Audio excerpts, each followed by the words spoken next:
Esto es América Noticias, información bien contada. Cuba sigue a oscuras y hasta Canadá lanza una advertencia de viajes.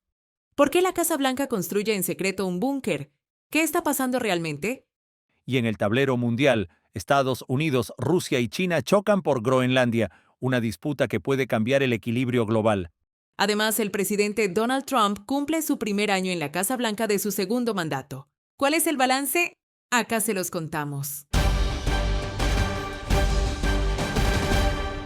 Alerta internacional sobre Cuba. La crisis en Cuba se agrava y ahora Canadá lanza una advertencia clara al mundo. El gobierno canadiense actualizó su aviso de viaje y pide a sus ciudadanos extrema precaución si planean visitar la isla. ¿La razón? Apagones constantes, escasez de alimentos, falta de combustible, medicinas y servicios básicos colapsados. Y mientras se emite esta alerta internacional, Cuba volvió a quedarse a oscuras. La Unión Eléctrica dio a conocer que en el día de ayer hubo afectaciones al servicio en el país durante toda la jornada, con una afectación superior a lo pronosticado en medio de la paralización de la generación distribuida por déficit de combustible.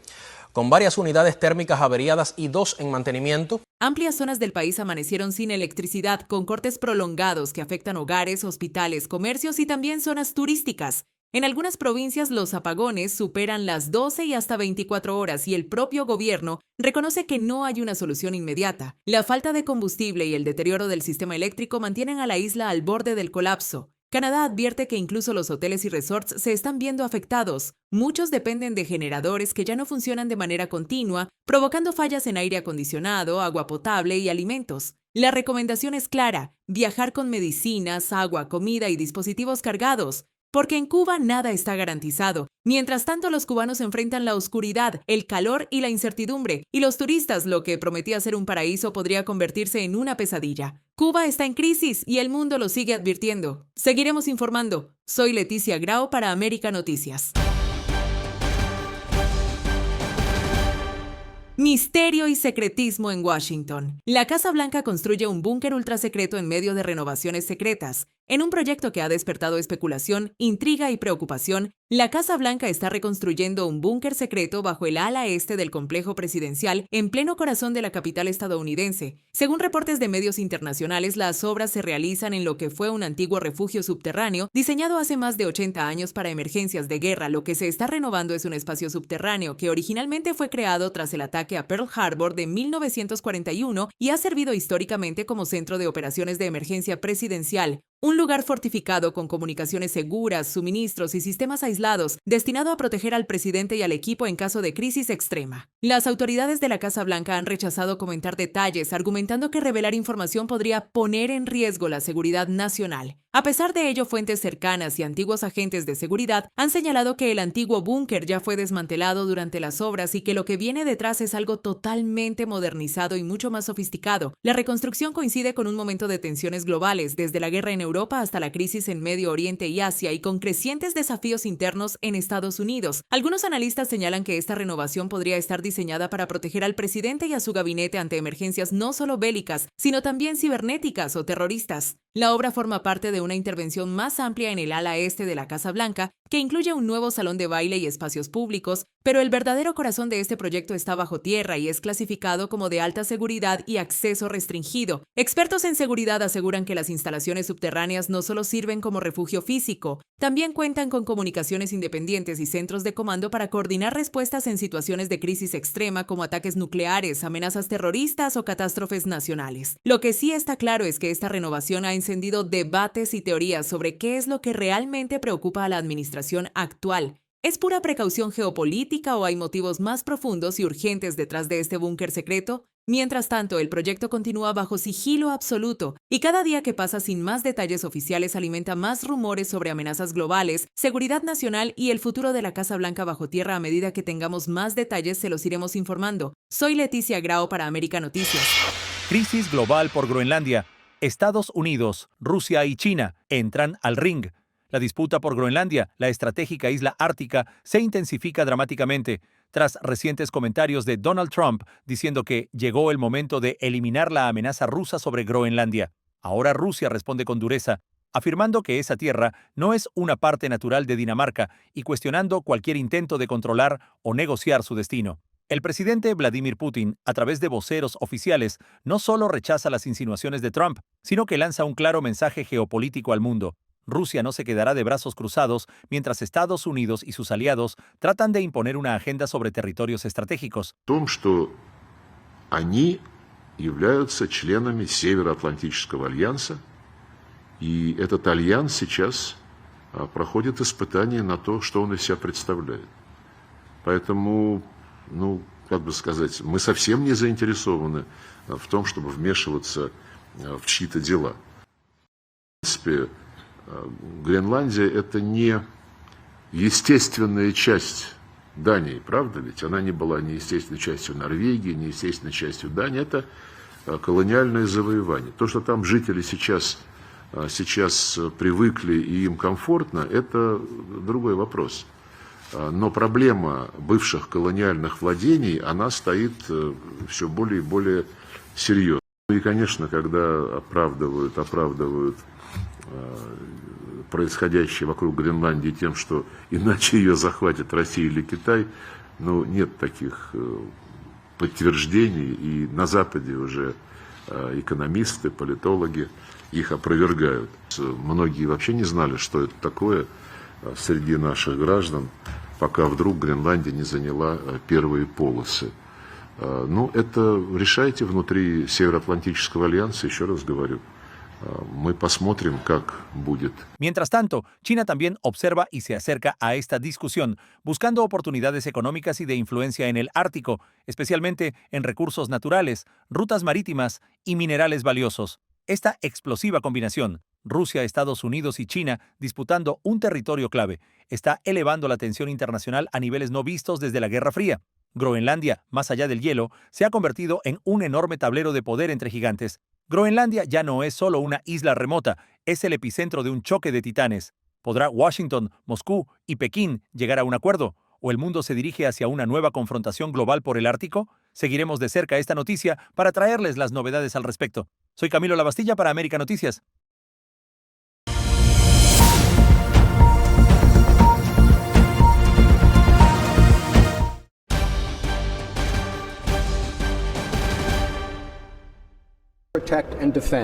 El presidente de Estados Unidos, Donald Trump, cumple este martes un año desde su regreso a la Casa Blanca, un periodo marcado por una política de confrontación interna y externa que ha alterado el orden internacional y generado protestas sociales. Desde su investidura el 20 de enero de 2025, proclamó una era dorada y firmó decretos clave como el indulto a los participantes del asalto al Capitolio, dando inicio a un segundo mandato de alto impacto. En política exterior y seguridad, el año estuvo definido por la ruptura pública con el presidente ucraniano Volodymyr Zelensky y el acercamiento a Vladimir Putin, la puesta en marcha de deportaciones masivas de migrantes mediante una ley de 1798, el inicio de una guerra arancelaria global y la ruptura con Elon Musk tras una disputa política y personal. A esto se le sumó el bombardeo de instalaciones nucleares en Irán el 22 de junio de 2025 y un acuerdo al alto al fuego y liberación de rehenes en Gaza de frágil cumplimiento. El balance incluye además decisiones simbólicas y judiciales de alto perfil, como la demolición del ala este de la Casa Blanca para construir un salón de baile, la publicación de documentos del caso Jeffrey Epstein y la operación que culminó con la captura del presidente venezolano Nicolás Maduro en enero de 2026. A un año de su segundo mandato, Trump ha consolidado un liderazgo disruptivo que mantiene a Estados Unidos en el centro de la controversia global. El presidente Donald Trump destaca logros en crecimiento, empleo y oportunidades y ofrece su visión para el futuro en un balance de su primer año en la Casa Blanca. ¿Qué dijo sobre la economía y cómo impacta a la comunidad latina? Escuchemos. Nuestro país está muy bien. Tenemos muchísimos edificios y fábricas en marcha. Nunca habíamos tenido nada igual. Y creo que pronto verán resultados. Ya los están viendo. Pero estamos invirtiendo más dinero en nuestro país que en ningún otro país en la historia. Creo que tengo muchos mensajes para nosotros, pero el principal es lo bien que le va a Estados Unidos. Y lo digo todo el tiempo. Hace un año y medio éramos un país muerto y ahora tenemos el país más caluroso del mundo. O sea, sus beneficiarios también, miren.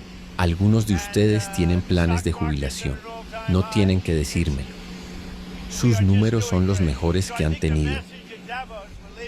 Y el mercado de valores está en su punto más alto.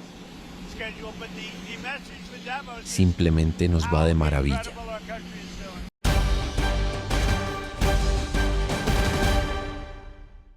Venezuela en la encrucijada. Capriles exige libertades plenas mientras la crisis política se intensifica. El líder opositor, Enrique Capriles, y su bancada en la Asamblea Nacional volvieron a poner el dedo en la llaga al exigir que las excarcelaciones de presos políticos en Venezuela no queden a medias. Las libertades deben ser plenas, dijo Capriles en una conferencia de prensa en Caracas. Capriles, diputado y figura histórica de la oposición venezolana, respaldó las recientes liberaciones de detenidos por motivos políticos, incluidos periodistas que salieron de prisión en días pasados, pero reclamó que miles aún permanecen tras las rejas y que lo que se ha logrado es apenas un paso inicial. Todavía faltan muchos compañeros y compañeras por salir en libertad. Las libertades, amigas y amigos, tienen que ser plenas para que exista libertad. La libertad no puede estar condicionada a una espada, no puedes declarar, no te puedes mover. Nosotros vemos pasos positivos en términos de las liberaciones y las excarcelaciones que se han dado. Sin embargo, repito, no hay nada más poderoso que la libertad, viendo lo que significa la libertad en un sentido amplio. Por eso nuestro grupo parlamentario se llama Libertad.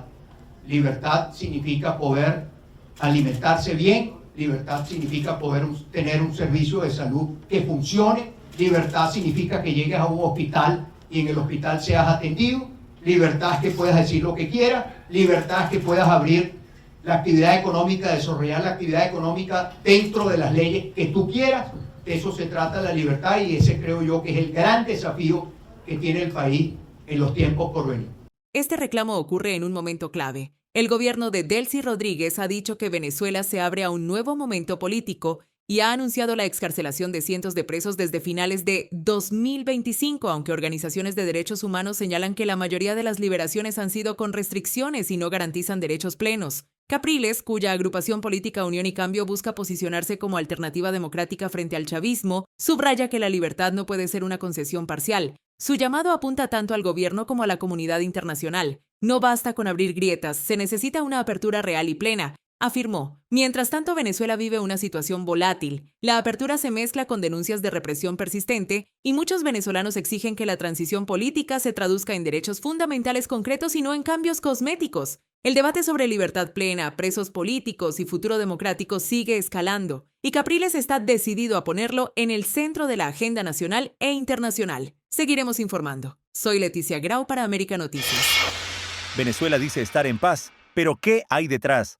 A 2 semanas del ataque militar de Estados Unidos en Caracas, que terminó con la captura de Nicolás Maduro y su esposa, Diosdado Cabello salió en televisión nacional para asegurar que Venezuela está tranquila y en paz, gracias a la revolución bolivariana, y destacó que no hubo protestas a favor del operativo estadounidense. Cabello, quien también es ministro de Interior y Justicia y secretario general del PSUV, insistió en que el gobierno sigue trabajando política y socialmente y que las agresiones externas serán enfrentadas desde la diplomacia. Pero el país está tranquilo. En lo económico, nuestra presidenta encargada hizo al Consejo Nacional de Economía, ahí están los empresarios. Uno ve la decisión que tiene este pueblo de salir adelante. En lo social comenzaron las clases sin ningún tipo de problema. Se instaló el Consejo Nacional de Salud. Vamos avanzando. Estuvimos en Apure entregando los cuadrantes de paz del estado Apure. El gobierno no se detiene. Hicimos un decomiso de casi 7 toneladas de droga en el río Orinoco. O sea, aquí no nos detenemos para nada y seguimos avanzando para garantizar la paz y la tranquilidad de todos los venezolanos y las venezolanas. Este pueblo está así tranquilo, en paz, porque está la revolución bolivariana. De otra forma, no sería así. Ellos lo saben. Pero expertos y analistas advierten que su discurso suena extrañamente moderado para alguien tan duro históricamente, pese a que estuvo en el ojo del huracán desde el ataque, al punto que Washington ha mantenido contactos con él para evitar desestabilizar aún más el país. El tono actual de Cabello ha cambiado notablemente con respecto a sus enérgicos llamados a resistir y confrontar al imperialismo estadounidense que vimos en días previos al ataque. Además, detrás del aparente mensaje de calma hay señales contradictorias. El país vive aún tensión. temor y miedo a represalias o a nuevas incursiones, incluso entre civiles que no se atreven a expresarse públicamente por miedo a represalias. Entonces, ¿por qué este tono pacífico? Algunos analistas sugieren que Cabello podría estar intentando evitar un nuevo choque directo con Estados Unidos, proteger sus propias posiciones, ya que enfrenta acusaciones internacionales y sanciones, y mantener el control interno sin provocar un estallido popular o militar mayor. Mientras Caracas proclama paz, la realidad sigue siendo volátil y muchos se preguntan si este cambio de discurso es estrategia, miedo o una señal de que el chavismo ya no controla totalmente su propio destino. Estaremos pendientes de cómo se desarrolla la situación en Venezuela, informó Camilo Labastilla para América Noticias. Para estar más y mejor informado te presentamos nuestras noticias en un minuto. Una joven cubana de 28 años resultó herida en el grave accidente de tren ocurrido en la provincia de Córdoba, España, que dejó decenas de víctimas y más de un centenar de heridos. La joven había llegado ese mismo día al país tras obtener una beca universitaria para continuar sus estudios. Corriendo de un lado a otro y había algunos que estaban muy bien y hay gente que estaba muy mal, muy mal. Y los tenías delante y sabías que se te iban y no puedes hacer nada. ¿Y tu hermana vino luego la ambulancia, los bomberos? ¿Quién la rescató? Los bomberos la rescataron del tren y se lo llevó la ambulancia, junto conmigo. Nos fuimos directamente al hospital y ahora que ella está en observación y estamos esperando, pues aprovecho para buscar a mi perro. Por favor, si podéis ayudar a buscar los animales, que tenemos muchos y son familia también. ¿De dónde sois vosotras? De Málaga. Y trabajamos en Madrid y veníamos del fin de semana en familia. Y con el perrito, que es familia también. ¿Cómo te llamas? Ana. Ana. Y mi perro Como Boro. consecuencia del impacto, sufrió fracturas en las costillas y traumatismos en la cabeza, por lo que fue trasladada de urgencia a un hospital, donde permanece estable y fuera de peligro. Joven cubano con I-220A queda en libertad tras meses detenido por ICE. Juez fija fianza mínima a un joven enfermero cubano con estatus migratorio I-220A, identificado como Iván García Pérez. Fue liberado tras más de 2 meses detenido por ICE en Estados Unidos luego de que un juez aprobara un habeas corpus y fijara una fianza de apenas $500. García Pérez había sido arrestado después de acudir a una cita rutinaria con inmigración en Florida y pasó ese tiempo bajo custodia, incluyendo un periodo en lo que se conoce como Alcatraz de los Caimanes. Tras pagar la fianza, fue liberado y se reunió con su esposa, familia y amigos. Su caso se volvió viral y muchos en la comunidad cubana lo celebraron como una victoria, aunque su proceso migratorio sigue abierto y todavía enfrenta incertidumbre sobre su estatus a largo plazo. El presidente Donald Trump compartió en su red social la predicción de un analista político que asegura que él llegará a una Habana libre antes de concluir su mandato. En medio de lo que consideran potenciales transformaciones democráticas en países como Cuba, Irán y Venezuela, Trump respaldó la idea y la difundió como parte de su narrativa sobre el futuro político de la región tras la reciente captura de Nicolás Maduro en Venezuela. Aunque no presentó un plan concreto ni fechas específicas, el mensaje fue interpretado por seguidores como un símbolo de esperanza de cambio político, y por críticos como un discurso retórico destinado a mantener presión sobre el régimen cubano mientras se intensifican tensiones diplomáticas.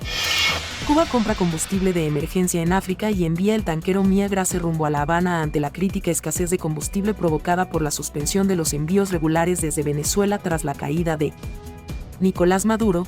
El régimen cubano ha recurrido a fuentes alternativas y contratado una cargazón de combustible en África. Un buque petrolero llamado Mia Grace, con bandera de Islas Marshall, partió desde Lomé, en Togo, con una carga estimada en cientos de miles de barriles de diésel o fuel oil adquiridos presumiblemente por la estatal Cuba Metales, vinculada a un conglomerado militar, para su uso en generación energética o transporte en la isla. Realmente la mayor incidencia la tiene que la generación distribuida la tenemos fuera de servicio por falta de combustible prácticamente completa. O sea, no tenemos combustible diésel para la generación distribuida. El barco se dirige hacia La Habana con llegada prevista a principios de febrero, en lo que las autoridades interpretan como una compra al contado para paliar la falta de suministro tras la interrupción de vínculos con Caracas. La medida también subraya cómo la crisis energética de la isla se ha intensificado, forzando al régimen a buscar alternativas lejos de sus canales habituales de abastecimiento.